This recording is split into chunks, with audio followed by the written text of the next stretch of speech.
Live on KPRC-TV and the KPRC2 Plus live stream. The news starts now. Right now, 6 o'clock, the NTSB is sounding the alarm about bridges nationwide, calling on owners to step up and to improve safety. There are a total of 68 vulnerable bridges across the country, 7 of which, by the way, are right here in southeast Texas.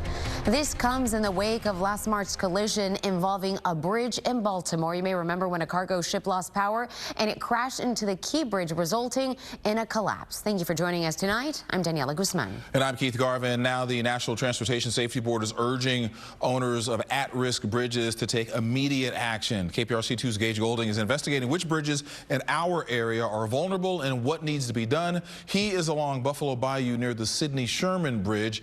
Gage, tell us how safe our bridges are locally.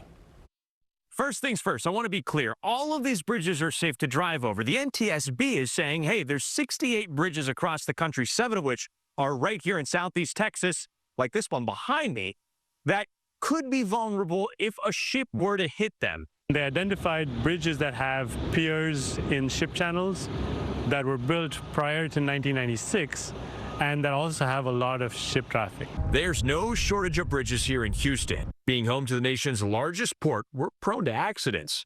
That very thing happened last year, a fuel barge ramming into a bridge near Galveston last May. Now, this in-depth look at our bridges comes after the collapse of Baltimore's Key Bridge last year, a cargo ship slamming into one of the piers in the middle of the night. The NTSB did a thorough study where they looked at the national bridge inventory. The Fed's finding 68 bridges in 19 states that could be susceptible to damage from a ship collision. 7 bridges right here in southeast Texas made the list that was released on Thursday. Determine whether they need to implement countermeasures to reduce vulnerability. Okay, so what does that mean? Essentially, is the bridge protected? Are there systems or barriers in place to protect the supports if a ship were to hit the bridge? You can see out there that there are fenders that have been constructed to protect both of the piers that are in the water. The question is, are these fenders good enough to protect the bridge from modern ship collisions? Now, each of these bridges will need to be evaluated, and that could take some time. But there's one bridge getting a fast pass off the list. A new Sam Houston Tollway ship channel bridge is already being built. One side of the bridge should open up this year, with the project wrapping up in 2028. New construction means new ways of protecting bridges from accidents, just like the one we saw in Baltimore. Is that the kind of thing that would keep you up at night? Well, it's something that has to be assessed. There's a possibility that there could be some serious damage if there were a large ship to hit. In Houston, Gage Goulding, KPRC2 News.